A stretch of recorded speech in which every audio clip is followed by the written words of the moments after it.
Hey guys, Welcome back to All That Baggage. episode 4, and this one is for the girls or the super self-care conscious people. The girls and the gays.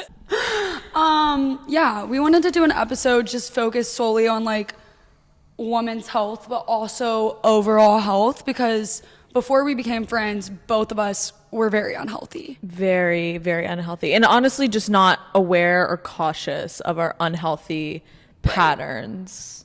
Well, first of all, I've always had a hard time working out. You didn't work out freshman year, neither did I. I did not. I didn't work out at all, and I had horrible drinking and eating habits, so it really showed on me at that time. I tried to start weightlifting sophomore year. We were kind of friends when I was working out with Mike downtown. Yeah, At yeah, Sky we House, were. yeah.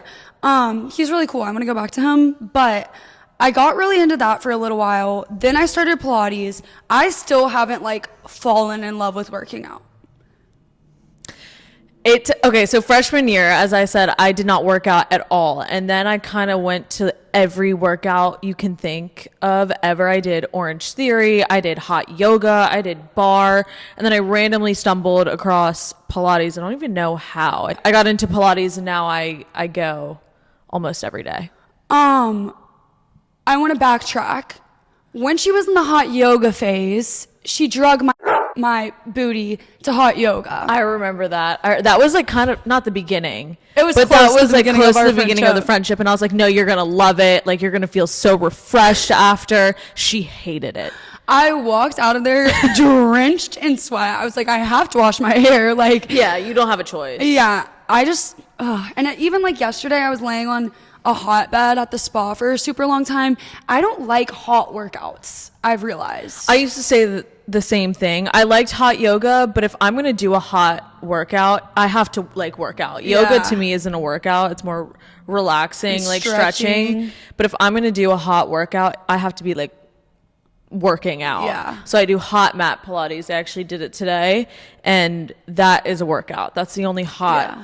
class I'll take Yeah. now. But anyways, I've gotten better about Pilates. Basically what happened with me is a friend reached out and connected me with a guy that was opening a Pilates studio. I actually really liked it, so I started going. Now we're great friends. He's just the coolest guy. Went to Brown, opens Pilates studios. I feel like there's a lot of people like that in Orlando. There is a lot. There's so many cool entrepreneurs. Yeah, but also specifically, there's so many Pilates studios, I feel like. There is. Like, so many different ones, and they're all chains. Like, they're everywhere. Yeah. It's crazy. But It yeah. is. And we're getting solid core. I don't We think are. I'll ever be a solid core girl. I don't think I can ever turn my back on my Pilates place. Like, I'm so, like... Yeah, and just like all of the TikTok stuff about them really turned me off. Yeah, honestly... It's too overhyped. I never got the hype. Like, my TikTok is not solid core. Like, occasionally I'll see some, but it's... My TikTok is rare. people complaining that they have to wipe down their reformer and they're paying $300 a month. Oh, that's crazy. See, I don't mind wiping down my reformer. No, I like wiping down my reformer, but $300 a month? $300 a month and you're expected to clean your machine is a lot. And for like solid core, like I Not feel to like be there's like such that. a renowned like studio. You'd think they'd have like people doing that for them. I mean, and I'm sorry, but like respectfully, we are entrusted as the client, the customer, to clean the reformer for the next class. yeah. Always shower after Pilates. Oh yeah, obviously. always. Yeah. But yeah, it took me a while to get into like a set in stone, very consistent workout routine. And I feel like a lot of people think like when somebody looks at somebody who works out really consistently, they think it's solely because they want to like slim down or like build muscle or all that. For me, like, yes, that's obviously a part of it, but it's just like part of my routine. It feels good. It gives me that hour to not think about anything else but Pilates.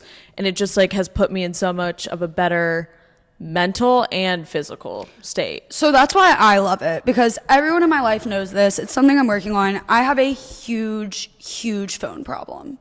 She does. I do. And it is very overwhelming and stressful to feel connected to your phone like that. I hate it. I'm trying to figure it out. Like, but I really do. Like, this morning I woke up and my phone didn't charge last night and it was dead and it wasn't turning on fast. And I had like the most intense anxiety about being able to check my phone. I was like staring at it, kept turning it on. Like, it was ridiculous. No, I know. But Pilates, you really can't like text. It's rude. Yeah, no, you can't. I It's rude. video, but I don't ever like get on my phone and But like even text when someone you- back. The nice thing about videoing is, because I do that now too, is I don't even see texts come through when I'm Yeah. videoing. Like when I just have my phone like placed on the side, I can see all the notifications I'm getting. But when I'm recording, I don't see them. So I can't Yeah. get distracted. It's so peaceful. That's something I've been doing. I've always done when I am having like intense anxiety because of my phone and like I'm on it a lot and checking it a lot. I put it on sleep mode, not even do not disturb, sleep. No, all my friends know. She always has her phone on Do Not Disturb. Let me tell you, every single time I smash that notify anyway button so fast. And it's so annoying because if I have to call her, which I don't call you that often. Yeah, it's like you need something. But if I do, I know it's not going to go through the first time. So I let it ring once, hang up, and have to do it again. Ugh, it angers me so much. And I wish I could do it, like the Do Not Disturb, because I really like the idea. I really do. But I just can't. I can't. I didn't know this made her that mad. It doesn't even make me mad, really. It frustrates me in the moment, like looking at it, because I have a clear visual of what I look like in that situation, and it's funny. But in the moment, yes, I'm very frustrated. And then you know me, I'm on the other side of my phone, like la-di-da-di-do, Yeah. like probably doing nothing. yeah, has Probably no idea. doodling. Yeah. I'm dead. No, but that But- is a really good, like, healthy habit, I feel like, Yeah. to have. Even I wouldn't say I'm as bad as you with my phone, but I'm pretty We're all bad, too. bad, Like, yeah. everyone is bad. And I catch myself so many times, like, if I'm at dinner or, like, out, if I get a notification, I'm immediately, like, pausing the conversation I'm in and going on my to phone. that. If Which it's a is- notification I care about, or if it's a conversation that feels important, I might in my head like actively be like, this dinner with Lauren is more important. But you're in the thinking about what you're- yeah. So then I start getting into this conversation. Like, I don't have the capability to be like, hey, I'm at dinner. Let me text you in 5. I've got to start doing that. Yeah. Like, I'll address it later. I'll come back to it because I've been trying to like not get into those conversations, and then sometimes I forget to go back and text back. Yeah. So I've got to start just like communicating really fast text. Can't talk right now. Like, Yeah. speaking of unhealthy habits, like our phones are killers. Like, they really are. And nothing is ever as it seems. I know people say social media is not real all the time. I took Instagram pictures and my body shocked me in them. Like, I was like, that is just not what I look like. Like, angles and lighting are everything. You Everything. know? Well, it is what I look like in that angle and in that light. But it's just crazy that, like, standing in my bedroom mirror, that's not what I see because I'm not, like, posed, you know, like. Right. And so I just really think that it's important to know that those are the best pictures and really remember that. And also with famous people, they're airbrushed. Like, Oh, my God. Yeah. Kim K is not looking like that in real life, I promise. at all. Like, the internet is just simply not real. It's not. I'm in a health communications class right now. We talked about social media and health, like both physical and mental health. And it's the correlation between the two is baffling. Like, it is crazy. I've tried to remember that Instagram, TikTok, whatever the platform is, that those are just snapshots that they want you to see, and that behind closed doors, that's not what their life looks like You have every day. no That's not idea. normal. Yeah. They could be like, you know, going Even, through like- the most horrible things ever. Even for myself, like I post like good, I like to say good Instagram photos, but I don't look like that all the time. Are you kidding? Yeah, like when like, I wake what? up in the morning, I don't roll out of bed looking like I do on my Instagram. No. Like it's just not practical or real. And it's so sad to see girls and guys both like beating themselves up I know. because of what they see on Instagram. It almost makes me want to stop posting the way I do, but I don't post really for my audience. I post for myself a lot of the time. Yeah. Like, I post pictures of me that I feel like I look great in, that I feel like, wow, my confidence is like coming up. Like, this is going to make, like, I just post what I like. You Yeah. know, I'm not posting for other people. So it makes me sad knowing that people do that. But I just want everyone to know that it's not real. I can sit here and tell you straight up, I've posted selfies on the way to dinner and came home from dinner bawling. Right when I got home, crash out, mental breakdown. Like, it's not real. Yeah, they're just snapshots of somebody's life that they want you to see, which is great. Like, show off your life. That's awesome. Like, I do it, Lee does it, everyone does it, but you need to remember that it's just a snapshot. Right. Like, it's one the pretty picture. pictures. It's the pretty pictures. And yes, that's nice and all, and everyone loves to post the pretty pictures, but in reality, 90% of the time, it's not as pretty as it seems on Instagram. Right. Life isn't It's just not. pretty for everyone. Like, Right. nobody's life is pretty. Everyone is going through something, and that's something that has really helped me with like myself. Every single person is carrying something different, and it's completely different for everyone, but I really do think that we're all the same. Like, everybody, yeah, people are handed way worse cards than others. Yeah, but fundamentally, we're all the feel same. the same. Yeah, We all all have feel the the same same emotions. feelings. Yeah, So- exactly. I hope that gives some of you guys some peace of mind if this is something you've been insecure about, because it's seriously what got me not, like, that's what changed my perspective about the internet. Yeah, Like, that's when I quit comparing myself, period, was when I realized that. yeah. I mean, even I still catch myself comparing. Oh, well, of course, but to other people, and especially because I am getting into modeling and stuff like that, it's impossible not to compare myself to what I see within my own agencies and then every other agency around the world. But you just, I keep going back that it's just a snapshot and that I have my own path, which has its own ups and downs, but so does every other model, every other person out there. yes. It's all part of the process. And it's crazy because when I was a kid, like growing up and when I first had social media, I didn't think about it at all. But I honestly think it's gotten worse since time has gone Well, on. definitely, because when you first get Obviously. social media, you're like, I'm like you know, posting on my mom's Instagram, like, hashtag with the fam. yeah, oh my like, God, or pictures of my dog. So yeah. yeah. I mean, it definitely changes as you like grow up and start to like realize, wow, this person's life looks actually perfect. Like, they seem to struggle with nothing, and I have not all of true. these student loans, or like, you know what I mean? Yeah. Everybody has their own journey and their own past and their own ups and downs. But when you just said that thing about modeling, it made me think everybody has their own ups and downs in their path, but if you're not willing to go through the ups and downs, you will never be able to get there Yeah, exactly. to what you want and what Exactly. your dream is. Yeah. You can't let fear like hold you back like that. You can't win without failing. And that's like the Exactly. hardest pill to, at least for me, it was one of the hardest pills to swallow. That, and you can't win without getting help, which is in so many different aspects. Like, You need a whether support that is, system. you know, people in your life for support, or a medicine that you need for whatever issue you have going on.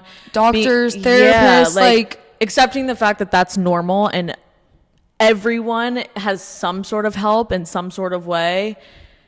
You just have to accept that, and that's, the sooner you do, the quicker you're going to be successful. And failing, you can't be afraid to fail. You don't learn if you don't fail. If you just woke up one day and had, you know, the picture perfect life, the dream, whatever, you would be so that's so miserable. boring too. Yeah. Like, that's so boring. You have That's to like work for people it. that have that life are the most miserable people. Yeah, and I feel bad for them, and it's so blatantly obvious that they're miserable too. Yeah, Like, it is. it's sad. It is really sad. So Lauren and I both have ADHD, and both of us were Raging diagnosed. ADHD for both If you of us. haven't noticed, like, the podcast thing has been a little bit tricky for us. Speaking of It's ups and yeah, downs. speaking of ups and downs, and it's been tricky. I don't know if you've noticed, like, some of the cuts. That's my ADHD just shining through. Yes, because we're like editing and Editing, it's and a then 45-minute video, so you have to squirrel runs listen by, the and whole we're like- thing. And then we lose our spot. Like, literally. Yeah, it's bad. It's bad. But we're getting help with that too. Speaking of needing help. Speaking of needing help and a hard pill to swallow, I've known I had ADHD since high school, and I was given medicine for it, and I did not take it. I was embarrassed. I didn't tell anyone. I didn't want to get help at school. I thought I was going to be like that kid that, you know, gets to leave class to take the test in a private setting. Like, I was full blown embarrassed. Which is honestly so it. ironic because it was like the biggest flex at our school. Like the biggest flex because you got to leave for classes. There was like a whole program for people that had ADHD. Yeah, same. And they got to do easier work. The teachers did their work for them. And like respectfully, and I know some people have worse ADHD than me, I do not think these kids needed the amount of aid they were getting. I don't really think it was that fair.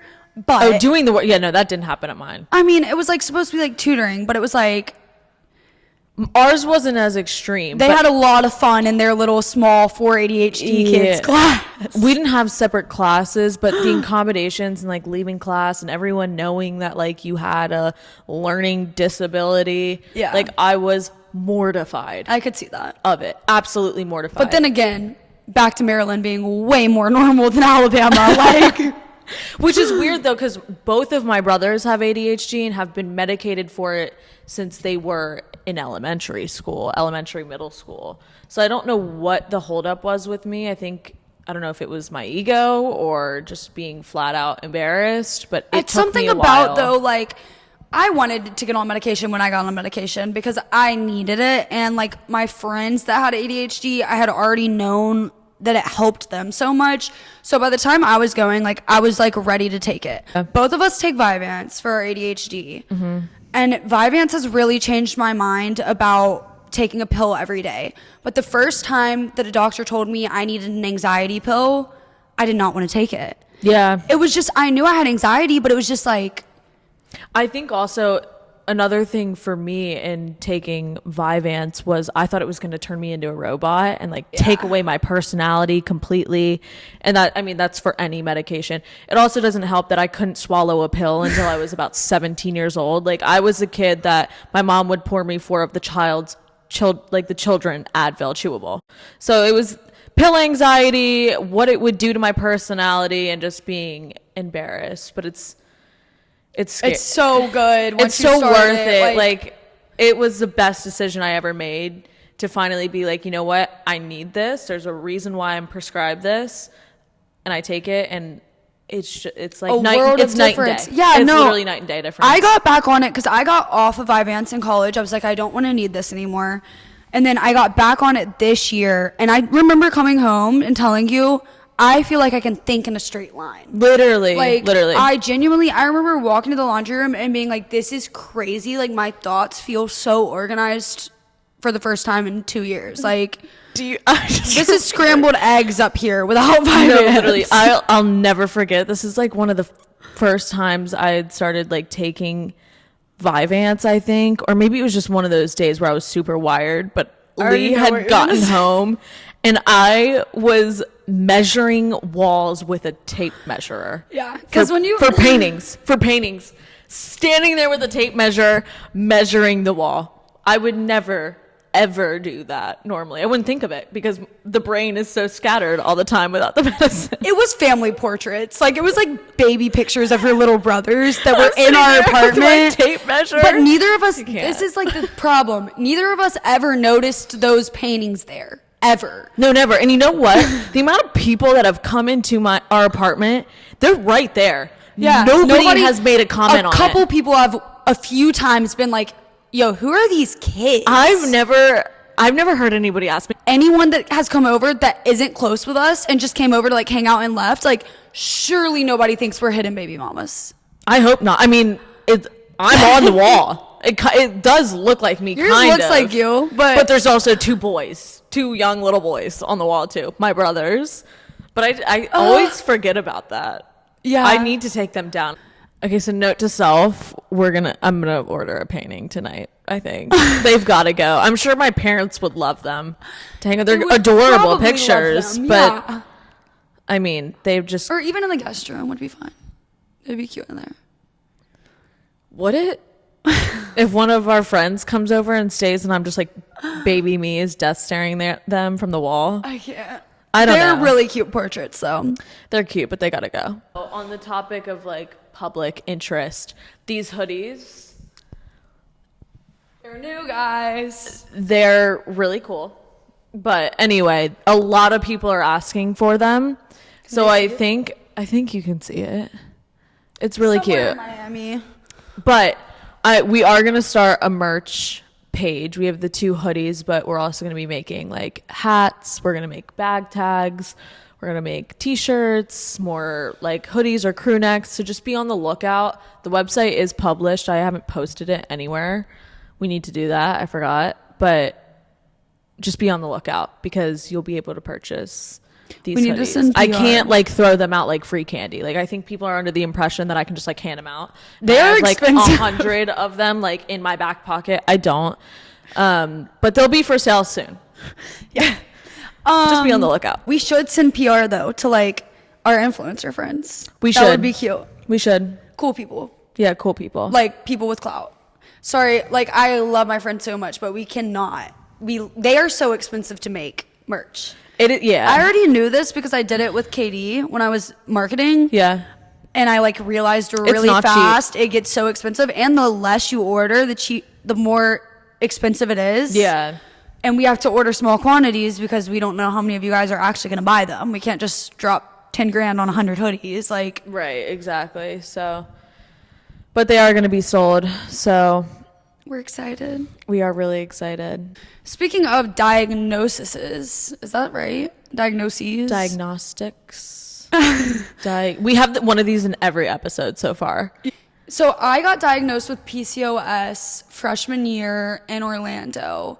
I had gotten 2 different IUDs prior when I lived in Alabama, and both of them were horrible for me, like terrible physical symptoms. One of them fell out, the other one got crunched up. It was just a bad situation for me. So then I found that out, that the second one had also failed whenever I got to Orlando. And my OBGYN here is amazing. He tested all of my hormones, and we found out that I was so messed up. I had really, really bad acne, so that was kind of like a telltale sign. And then also like I had cysts all over my ovaries, because that's really what PCOS is. But they really mess you up, and my hormone levels were all over the place. Yeah. But the birth control, getting on the right birth control, I take the pill now. It has been imperative for me. Like, I'm not on it as a contraceptive. I'm on it because it makes me normal. Like, Yeah. it has been balancing my hormones, and my levels are starting to like equal out more as of the last time I got them tested. So yeah, pretty crazy, but it was like a lot of peace of mind as a woman to know that like that's where a lot of my anxiety and like Yeah. scrambled egg brain was coming from. Yeah, it is nice. Not nice, but good to know the root of certain issues. I never had any like hormonal issues, but I remember trying every birth control pill under the sun, and they all made me gain a lot of weight and literally made me batshit crazy, pardon my language. But I was miserable to be around. I had the worst attitude. I was meaner than I am now.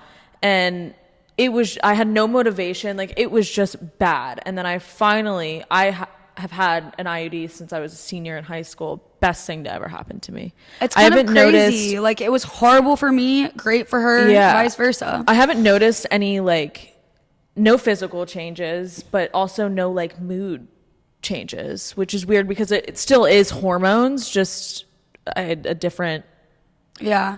I mean, my Different birth way. control that I take now is like heavier on like the certain hormones that I'm missing. I'm probably like really messing this up, but there's like, I think you take more estrogen when you have PCOS or less. It's one of the two. Yeah. But so my pill, I took a bunch of different pills after I moved to Orlando, and it's such a pain. We were talking about this earlier, but with the pill, you have to take it for 3 months before you know if it's going to work for Yeah, you or not work exactly. for you. Like, it doesn't really start working until you're 3 months in. Yeah, that's how long it takes to like show its symptoms in your body and stuff like that, which is a long time. Yeah, it was 9 months of me trying birth control. So I tried 3 in Orlando and probably 2 in Alabama before I did the IUDs. Finally, that last 3rd month, the 9th month, or I guess the 10th, I started to like be like, oh wow, like I can tell a difference. My acne started to clear up. I got less horrible periods. I used to have a really bad period, and now I don't at all. Yeah. I feel like a common misconception of birth control is that it's just for contraceptive reasons.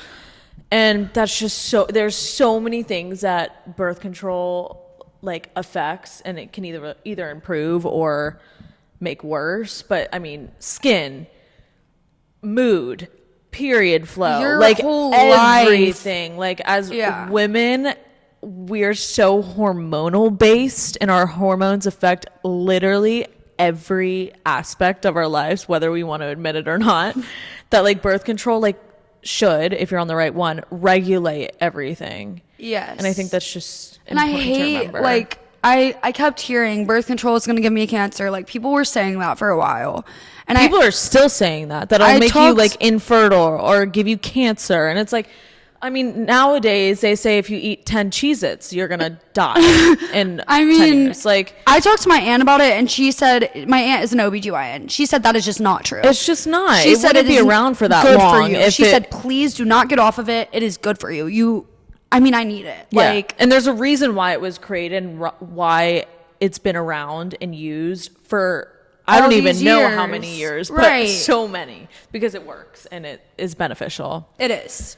I think that if your birth control is making you awful, don't start hating birth control. Start hating that birth control. And your OBGYN, it probably isn't doing a great job of asking you how you're feeling on it and everything Yeah. like that. Like, your OBGYN should be very invested into getting you on the right medication, or any doctor, whether it's a psychiatrist, an OB, whatever it is. I hate like that misdiagnosis stuff. So Yeah. I think really, like, obviously trust your doctor, but you have to do your own research and meet them halfway too. Yeah, you have to And listen to your Yeah, you have to body. listen to your body and your mind, because that's the biggest thing. I think your doctor, yes, is very educated in medicine and all of that, but they're not in your brain. And they have a and ton of knowing how it patients. affects you personally on a day to day.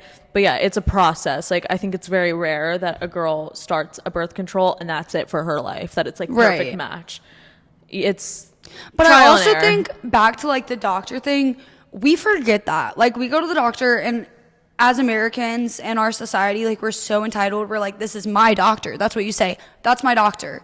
It's also, you're one of 1,000 people they're seeing. You know what I mean? Like, Yeah. you can't expect to be like, oh, by the way, I was pretty moody on this last one while you're walking out of the room, and then catch that and change your prescription. Like, Yeah. you have to like be fully communicating, You have to and they have to advocate be for yourself. writing it down. Yeah, you have to advocate. You really do. have to advocate for yourself. And I hate doctors. I don't even want to say hate. I'm scared of them. I've never been a huge fan of doctors. I don't know I used to smack doctors when I was a kid, getting a strep test. I was the kid that had to be pinned down for shots. Like, that was me. And I still like, I get anxiety. I you get know, anxiety. when they take your heart rate, mine is sky high. And when I go to like an urgent care, they're like, oh my God. Are you okay? And I'm like, I'm just anxious. And they come back 15 minutes later and it's still sky high, because the second they walk in the room, my heart rate shoots up. It's just anxiety. But I have gotten better with age, knowing that they're just trying to help Right. and that I don't need to be scared. But there's still certain situations where I call my mom and I just lose my mind. I'm like, they're doing this and this. I can't believe this, blah, blah, blah. Like, I don't like going to the doctor without my parents. I don't Picking up my either, but prescriptions. I went That's to how a- I know I'm getting old. Going to pick up my prescriptions without my parents is like just this. I was thinking about it on the drive here. Like, that's how I know I'm aging. I went to a doctor in Pensacola one time. It was for my ankle surgery, I think. And I was with my mom. I was a minor. She was in the room. This man walks in. I have on a hospital gown. He rips it open. Like, literally, it's a doctor though. Like, nothing. Like, just opens it and just like exposes me and starts like putting wires all over me. But it's like, as like a 50-year-old man, you can't really do that. No, you have to ask. Like, you have to be like, okay, I'm gonna be putting wires on your chest, like, at least. Yeah, the fact that there was no communication. But my mom like jumped out of her seat. I like jumped a little bit. It was the weirdest thing, and he really didn't react to either of us reacting. He just started sticking magnets everywhere. But now, as an adult, I look back on that and I'm like, that's fishy. we probably could have like done something about that. Yeah, you could have. Like, that's really weird. That would have sent me into a spiral. No, but yeah, that's what I mean when like, thank God, and I do see a male OBGYN. You know that. Oh, I love him. God. I could never. I was literally talking to my mom about it not that long ago. I had a male doctor growing up, and you know, in the pediatrics, like they Yeah, check I did too. everything. Yeah. You know, And I think I was probably 8, and I was like, Mom, I'm not doing this anymore. Like, I'm not having some random man check me out. Like, I hate it. And I would get so nasty. They never did that to me. That was a thing for, like, I'm not even. You had to get, like, physically evaluated? Eagle on the chair at 8 years old by a man. And then when I switched to the female doctor, she, like, would just. Why were they making like, you do press, that? You know, feel like your, like, glands and stuff like that, yeah. whatever. It was so weird. I hated it. And it wasn't like creepy or like super but invasive. still just uncomfortable. But for me, like as like a young girl, like I didn't want a man doing that. And I would never have a male OBGYN. No hate. I just am not comfortable with it. I felt the same exact way until I met mine. He has a daughter my age, and like I think it's because he met me when I was such a wreck. It was after freshman year or maybe during freshman year. No, it was during freshman year. And I was just a hormonal mess of a mess so of a you mess. Like connected. Yeah, and I was still really young. I was only 18, so he like really like could tell that I was not doing well and like invested his time into like fixing me hormonally from the inside out. And it honestly has made a huge difference. I'm so thankful for him. Yeah. He's been there for everything. Like if I had that situation, I think I'd be comfortable with a man as a OBGYN, but currently, absolutely not. I will say though, last time I had to get an ultrasound, I think he was doing it to check my cysts, because I haven't had to get one since I had an IUD. But every once in a while, I'll have like a check to see if I have any like massive cysts. So he was doing the I have a story about that too. Yeah, so he was doing the ultrasound. It's not one that's on your stomach. It's internal. Yeah. So I realized when I got there, I haven't gotten a wax in like 2 or 3 months. And it doesn't dawn on me until he leaves in the room for me to change. Until he's leaving for me to change, it dawns on me. Like, I would have canceled the appointment if I would have known. So I don't know what to do. I'm ashamed. Like, I have to say something. Like, I can't not, but I'm like, saying something makes it worse. Like, I just don't know. So I end up like at the end of our appointment, and he always does like funny stuff. Like, he's like complimented my Jordans while I'm getting an ultrasound before. But oh my God. At the very end, I did say, I'm so sorry, like, getting a wax this week. Like, just really sorry you had to deal with that. And he was like, Lee, I'm not looking at that at all. He was like, I do not care. Like, which gave me even more peace of mind, because I was like, they're really not looking at my private parts. They're looking at my internal parts. Like, I wish I had that mindset. I really don't. I really do not. I really think they're like in there with binoculars, examining every square inch. That's how I feel. It causes me so much anxiety.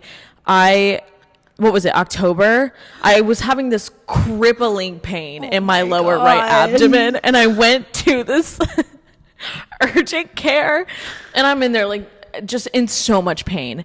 And then, you know, they tested my pee, they took all the tests, whatever. There's nothing wrong with me, nothing. And they're like, okay, we're gonna do an ultrasound or sonogram, however you say it. And, you know, I was under the impression that it was going to be the one on the stomach. That's the only one I've ever had. And then they come in with paperwork like 20 minutes later, and I see the phrase transvaginal. And I was like, what in the world? Is this like internal? Like, what am I dealing with here? Then I really panicked. Like, talk about heart rate escalating. I panicked. I called my mom on the phone. If she's listening, she definitely remembers this. And I think you called me too, or you were texting me. I definitely she was called you too. Freaking out. But I was not like, even just like, leave. It's just not that serious. Not even like crashing out. Like, I was like so pissed. Yeah. And anxious at the same time that I exploded. I called. She was losing so bad. It was so bad. I lost my mind. I know. And I've gotten them for so long that they're just like not a big deal for me. And she was actually tweaking. It was also, but I was also confused because it was urgent care. I've only ever gotten those at the OBGYN. Right? And and my mom, thank you, by the way, she was like, they don't have that at urgent care. Like, there's no way. The only thing they would have access to is the abdominal one. So then I calm down a little bit, and then here doctor rolls on in with the probe, and I'm like, oh my God, I tweaked. And they didn't tell me either. I think that was the biggest thing. They didn't tell me that it was going to be both abdominal and internal, and that's what freaked. I hated not knowing. Yeah. Like, if you're gonna like examine me, like, tell me. Yeah. It was so bad. I'll never forget that. See, but that's the main thing. Like, you have to be able to communicate in medicine. I did take a health comm class, and it was super interesting. Like, it's really interesting. just about like people being intimidated from doctors. Also about like how shows like Grey's Anatomy affect people's perception of doctors. Like, some people have a very false perception or like a crush on their doctor. That is like not a thing. No, like, that that's would not never okay. be me. I watched Grey's Anatomy for a while, and the only thing I learned from it was like about weird illnesses that I know. I learned know what the a scalpel symptoms. I can like was. I can Isn't that what it's called? A scalpel? scalpel like the knife. That's what I got out of Grey's Anatomy. That's it.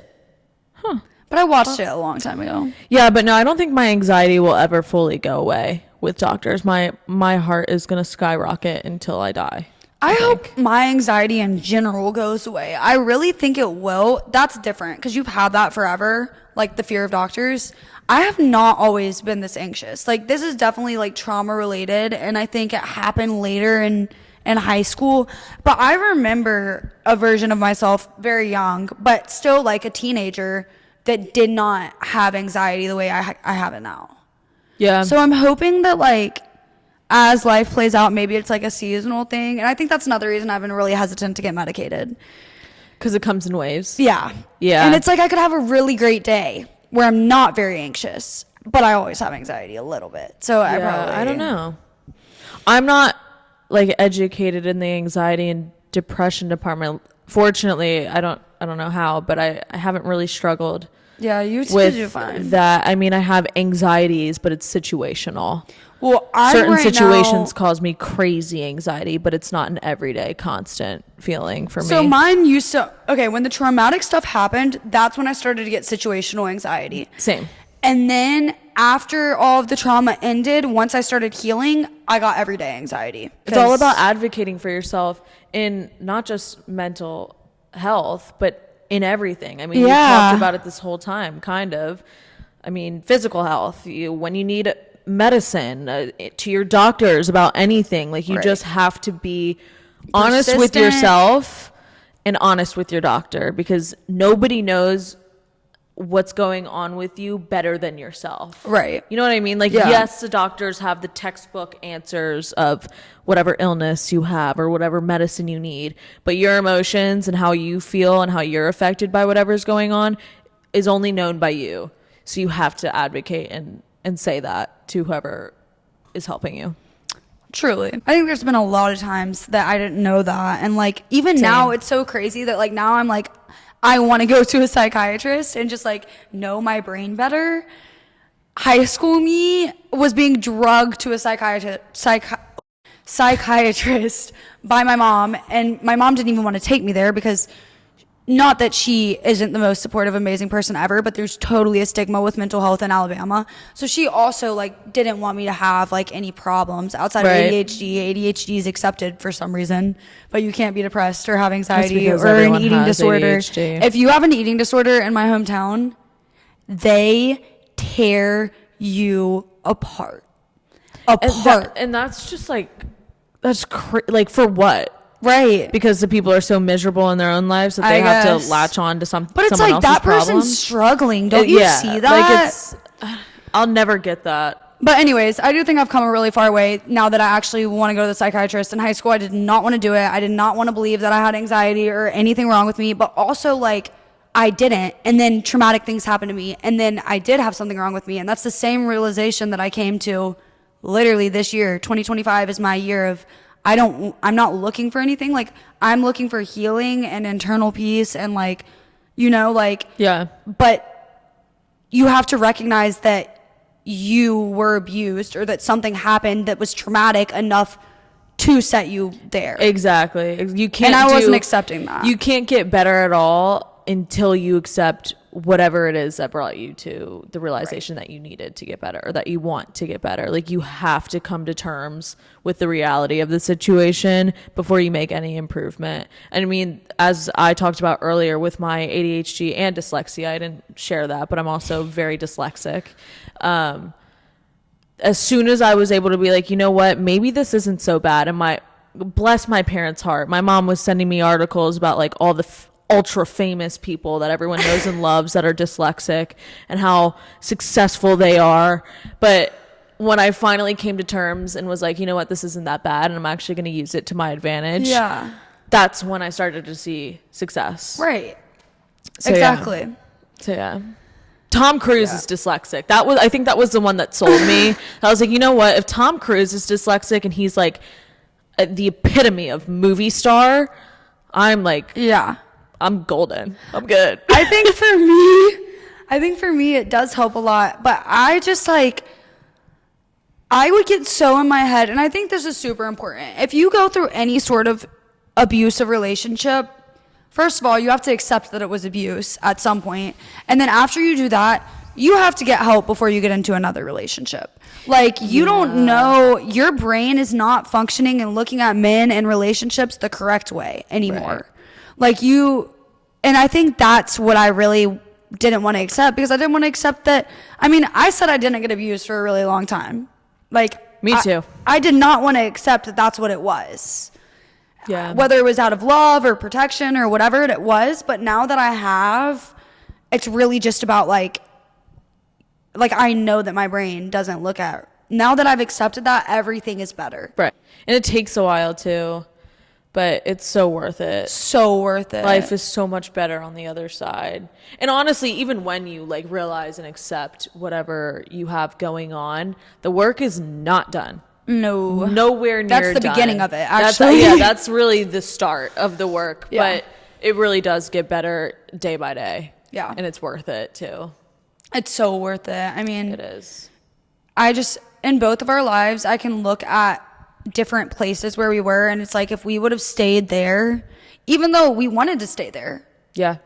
at points in times, if we would have stayed there, we would have been maybe dead. Yeah. Yeah.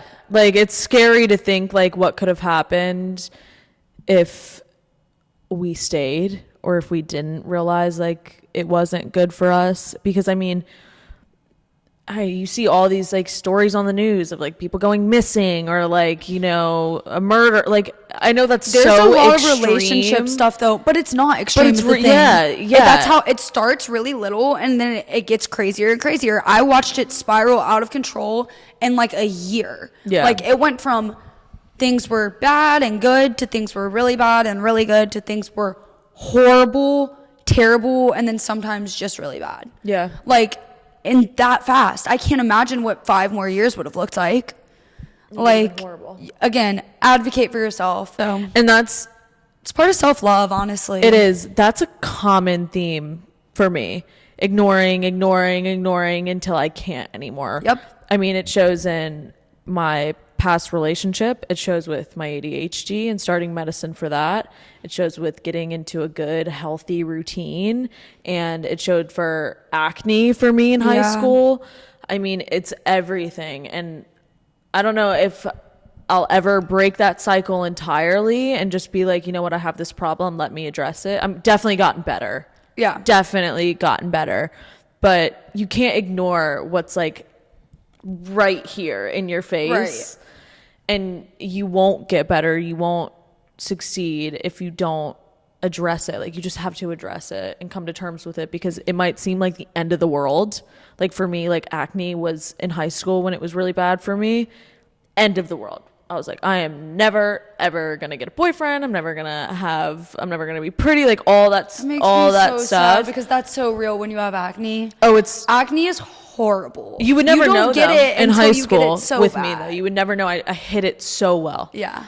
And that's one because I pounded like 10 boxes of foundation on my face every day. But it is so hard for your mental health. Like, so hard. Yeah. It's heartbreaking. Seriously. It like, really is. I would go to school with this makeup on. You know what? I'd be confident because you couldn't really see it. You could, because texture is very obvious.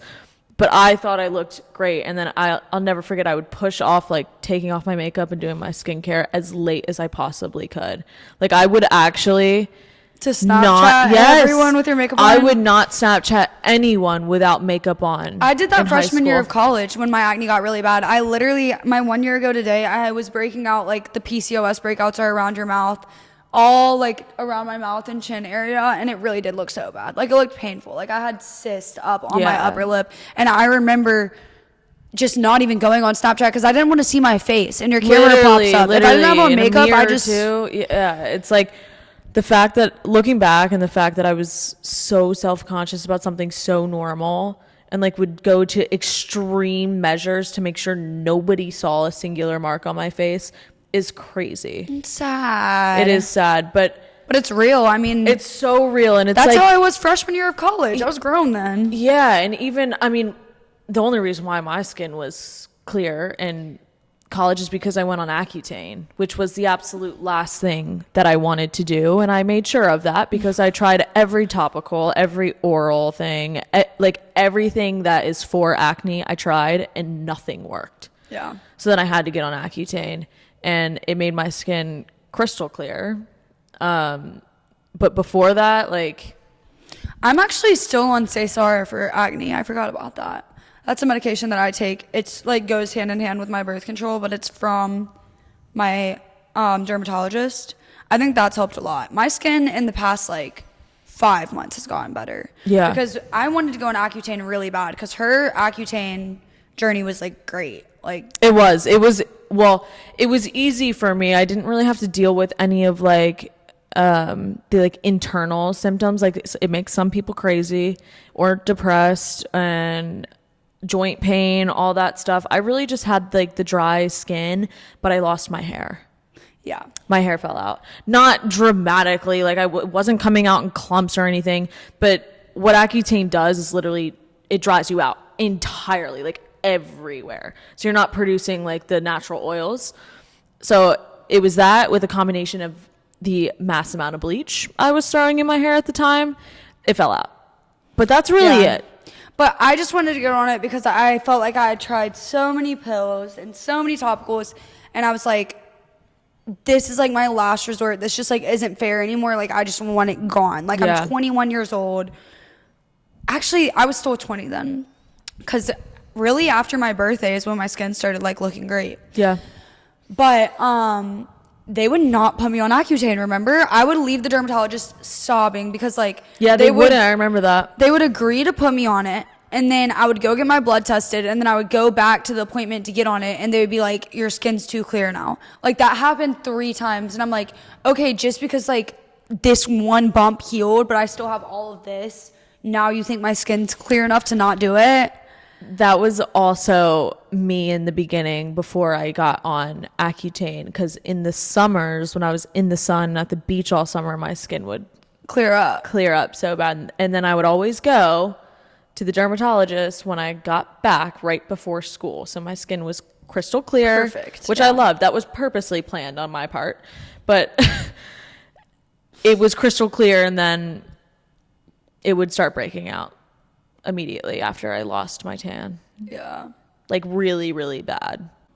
And people think it's like ugly and gross and just, you know, disgusting and all of that, but it's so normal. It's just like not. I love how Alex Earl advocates me for acne. too. That is my. She literally I just love her for did it that. at the Super Bowl. I saw a TikTok of her, and you could see all of her texture and all the 'Cause bumps people were on her talking face. about it. And the first thing I did was go to the comments, and people were tearing her Yeah. apart. And I was like, "You've got to be kidding me." She posted on Instagram She did. about that. She was did. like, people have been tearing me apart online. Like I never claimed.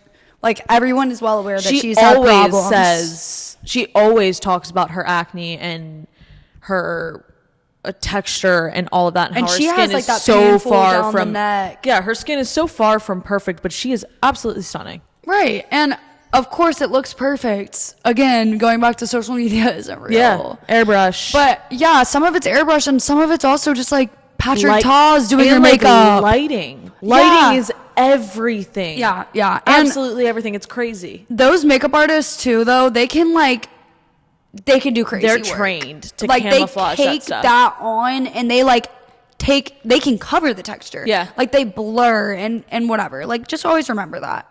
Yeah. And it's normal. Like acne is so normal. There's absolutely no reason to hide it Yeah. at all. At all. So another thing with my dermatologist that we're working on right now, guys, if you're under the age of 18 and you're listening to this, just listen to your parents. Like just do what they say, because honestly, it's for a reason. It and the is. reason's It good. always is. It always is. So I was told I was allowed to have 2 piercings when I turned 10.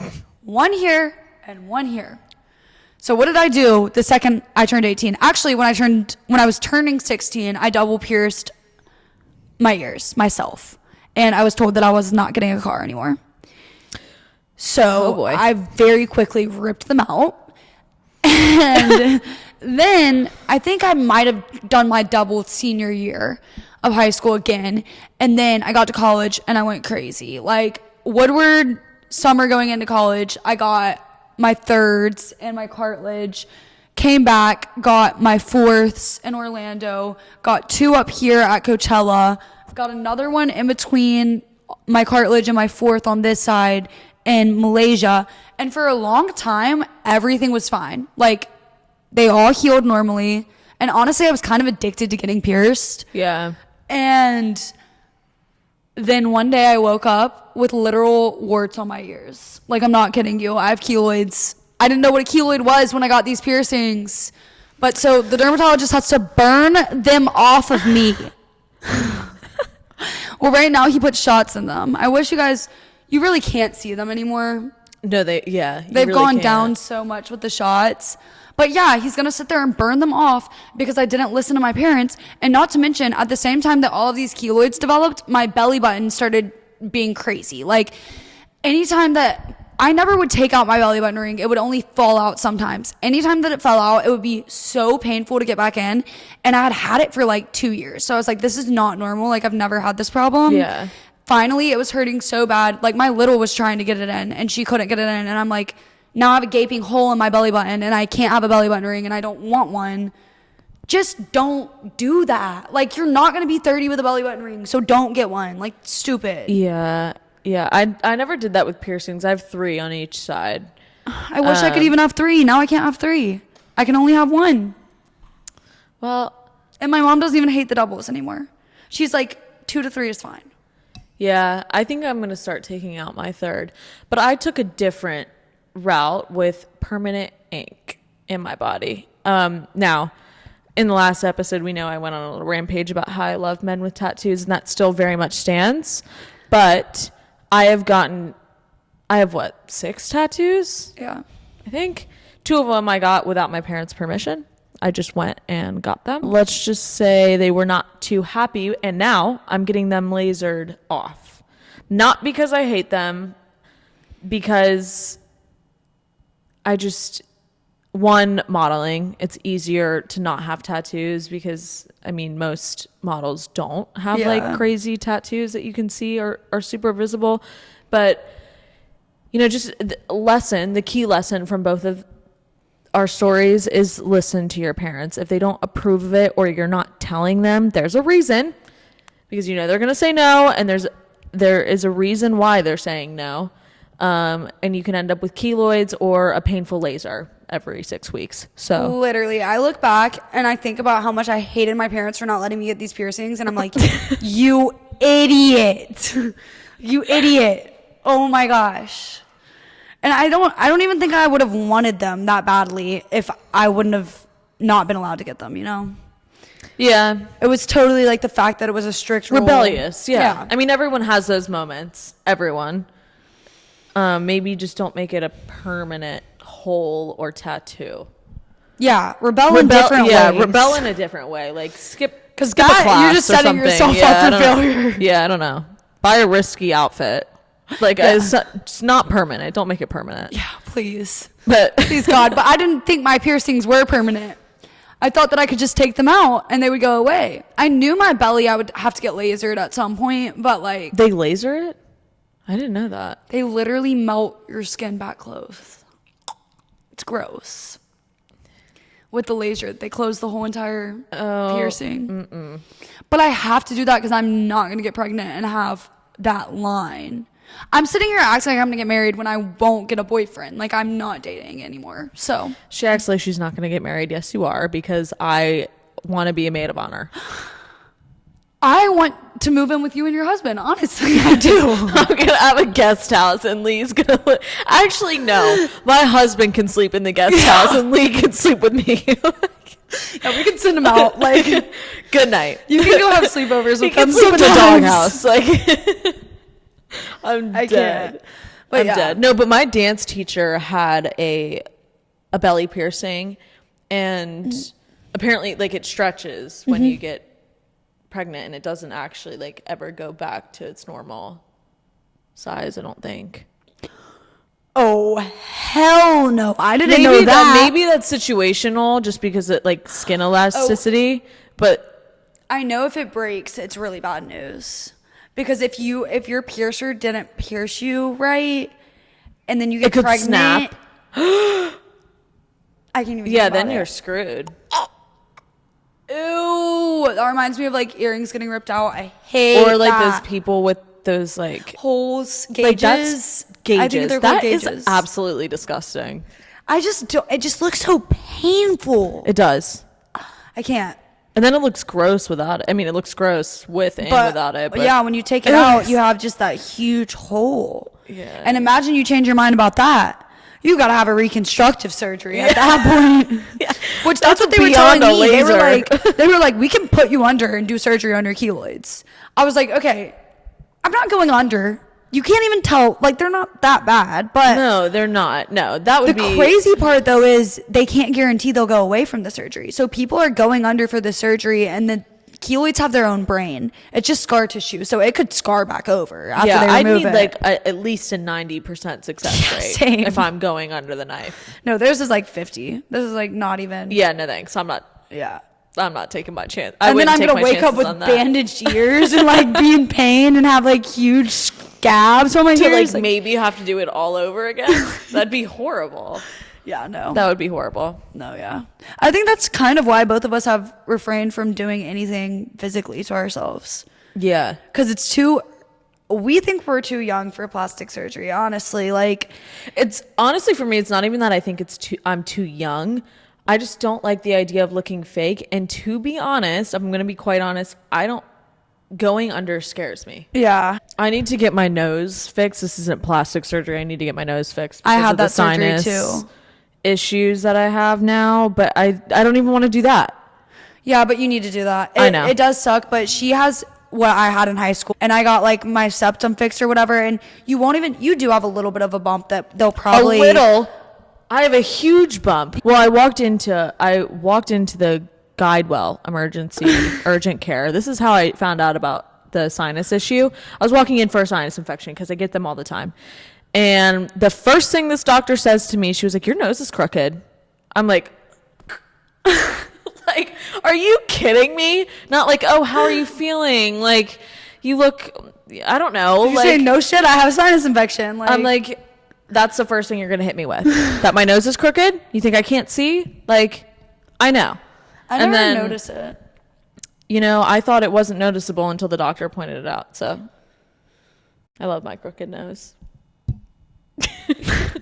The girl that gave me this black eye cheers at Ole Miss now, so it's worth it. She's doing great. Thank God I didn't end up going there. Would have hunted her down. No, we're friends. She didn't mean to. It was at cheer. Oh. I like her. I'm like, I took it. I thought I'm you like, said it's okay. she cheered at Ole Miss. I didn't know you were friends. Sorry. She cheered with me. I'm sorry. I would not do anything. She won't come for you. Ever, Don't worry. She probably ever. doesn't listen to this. I don't really keep up with any of my old friends from cheer, which is really sad. Same with me and dance. I don't keep So up sad. with any of them. But she did continue to cheer, and she made Ole Miss, and she's so cute. And I'm glad she gave me the black eye if that helped with her development as an athlete. I bet she didn't ever put her fist out, and I think it was a back lay, like pyramid. But she never did that again. That's scary. My coach didn't let me leave because the black eye was so bad that it didn't bruise at all. All there was a little bit of swelling, but it hurt so bad, like my face broke. Like it Yeah. had to have. Anyways, I probably had a concussion too, but I ended up practicing the rest of practice, woke up the next day, eye shut, black. Just like, ooh. Yeah, it was a doozy for sure. That's bad. That's really bad. Oh, and we have a guest. Oh my God. Wait. Wait, put this on the beginning. I don't want to say who it is. We can't say who it is, but next episode, it was supposed to be this episode. Next episode, we're bringing on someone exciting. Really exciting. We're AF. super excited to share it with you guys. It's going to be a different perspective. So Way different. you guys are going to enjoy it. When you find out who it is, you're going to be like, whoa. Yeah. Like, whoa. The interview itself is actually going to be so funny. I'm so excited. And it's going to be awesome. It's gonna And be so we're cool. He's a really excited. cool guy. Yeah, he is really cool. And he has a lot of insight. Mm-hmm. And we have a lot of good questions. So also, if you have any questions, send us a message because we could potentially use them. We're open to ideas. And we might even leak to you who it is. if Yeah, before next you week. Have good ideas. Right. Well, Love you guys lots. we love you guys. We hope you enjoyed this episode. Remember to take care of yourself Yes. and help yourself. And advocate for yourself. Advocate for yourself. You are the biggest help you're ever going to get is yourself. It starts with you. Everything starts with you first. Yeah. So Yeah. advocate for yourself, be there for yourself, and take care of yourself always because you're number one. So yeah, we love you. Bye. See you next Bye. week. 3, 2, 1.